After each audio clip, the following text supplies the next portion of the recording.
श्री शिवाय नमस्तेवम हर हर महादेव। आज छठवें दिन की कथा 20 सितंबर अष्टविनायक शिव महापुराण कथा जो पुणे में पंडित प्रदीप जी मिश्रा जी द्वारा बाँची जा रही है। आज की कथा समाप्त हो चुकी है। आज गुरु जी ने हमको कुछ उपाय और पत्र पढ़े जो इनकी जानकारी आपको वीडियो के माध्यम से प्राप्त होगी। आज गुरु जी ने बहुत ही अच्छी कथा बाँची थी, आप अवश्य सुने। गुरु जी ने बोला, भक्ति श्रद्धा और विश्वास की मूलता है। जब हम भगवान की भक्ति करने के लिए जब हम पंडाल में मंदिर में जाते हैं तब उस समय हमें ध्यान या ज्ञात होना चाहिए कि ये हमने किसने दिया है। जिसको भी आपने पूजा है, भगवान की पूजा की है, तो वो जिसकी पूजा आप करने जा रहे हैं वो देवादिदेव महादेव ही हैं जो आप लोगों को यहाँ तक आपको पहुँचाया है। और आगे बोला गुरु जी ने, क्या तुलसी और रुद्राक्ष की माला, ये किसी ने पूछा था, क्या एक साथ पहन सकते हैं?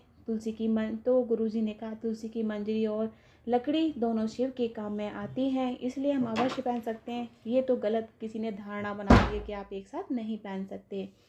आगे गुरुजी ने जो एक पत्र पढ़ा जो बोला खुशबू का था, उनको संतान सुख नहीं था, कई साल निकल गए थे, IVF भी कराया, टेस्ट ट्यूब कराया, बहुत तंगी थी, वो परेशान हो गए थे, बहुत दुख था, पर उनकी उम्र भी बढ़ती जा रही थी। जब डॉक्टर ने कहा उम्र भी बढ़ती जा रही है, आपको बच्चे नहीं होंगे, बड़ी दुखी रहती थी वो।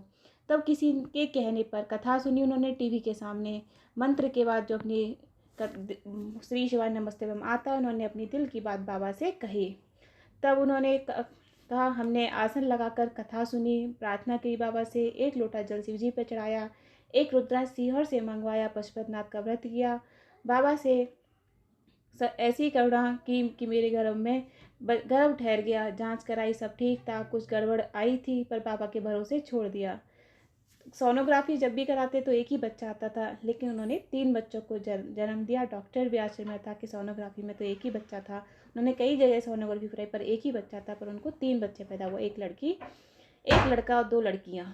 आगे जो पत्र पढ़ा गायत्री जी का, उन्होंने एक प्रश्न पूछा था कि क्या विधवा स्त्री शंकर जी के मंदिर में जल चढ़ा सकती हैं या पशुपति व्रत नहीं कर सकती। उन्होंने कि लोग तो ये लोगों की गलत धारणा है। कौन कहता है कि विधवा स्त्री शंकर जी की पूजा नहीं कर सकती? ये तो कर्म की गति है जो हमको भुगतनी होती है कि पहले पति गया या बाद में गई, हम शंकर जी की पूजन कर सकते हैं। आगे गुरु जी ने बोला, वो 2 विरोधियों ने कहा है कि मंदिर में अगरबत्ती ना लगाओ, अगरबत्ती में बांस होता है, पर ऐसा नहीं है, आप अगरबत्ती लगा सकते हैं। यह सब विरोधियों की चाल होती है। जो शिव जी पर 1 लोटा जल चढ़ाता है उस व्यक्ति की कथा, जो व्यक्ति कथा सुनता है तो उसके ऊपर तंत्र विद्या कभी नहीं हो सकती। शंकर के भक्त होकर ये कभी मत सोचना कि किसी ने हमारे ऊपर कुछ कर दिया है, ये तो हमारे कर्म की गति है, कभी सुख तो कभी दुख। उसी प्रकार व्यापार में भी कभी अच्छा चलता है तो कभी बेकार चलता है। आगे गुरुजी ने बोला, जो पत्र में पढ़ा अर्चना जी का, उन्होंने बोला 1 लोटा जल का मैं क्या वर्णन करूं। उनके पति की किडनी में स्टोन था, ऑपरेशन के लिए बोला था, डॉक्टर ने डेट का भी निकाल दी थी ऑपरेशन के लिए, तो हमने कहा थोड़ा सा समय दो। तो उनकी बहन ने कहा था 1 लोटा जल शिव जी पर चढ़ाओ, अपने पति को पिलाओ और शिव जी पर चढ़ी हुई बेलपत्र उनको खिलाओ। हम बाबा का क्या वर्णन करें, 10 दिन में, मात्र 10 दिन में बेलपत्र खिलाई और जल पिलाया। डॉक्टर ने को जब दोबारा दिखाने गए तो डॉक्टर ने कहा उनकी पथरी निकल गई है। दूसरा अगला जो पत्र पढ़ा था स्नेहा का, उन्होंने बोला, आज मैं हार गई और मेरा भोले बाबा और प्रदीप दादा जीत गए। मेरे जीवन के कई साल निकल गए थे, मैं कभी पका हुआ भोजन नहीं कर सकती थी, मुझे ऐसी गंभीर बीमारी थी, वो बीमारी कभी ठीक भी नहीं हो सकती थी।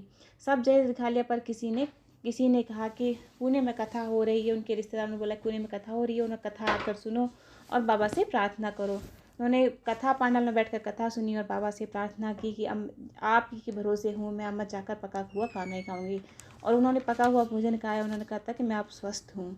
अगला पत्र था श्वेता का, 12 साल के बाद उनके संतान हुई थी शादी की, वो भी मर गया था, तो उन्होंने सफ़ेद आंकड़े की जड़ का प्रयोग किया और बाबा से प्रार्थना की कि मुझे अपना वही मरा हुआ बेटा वापस चाहिए।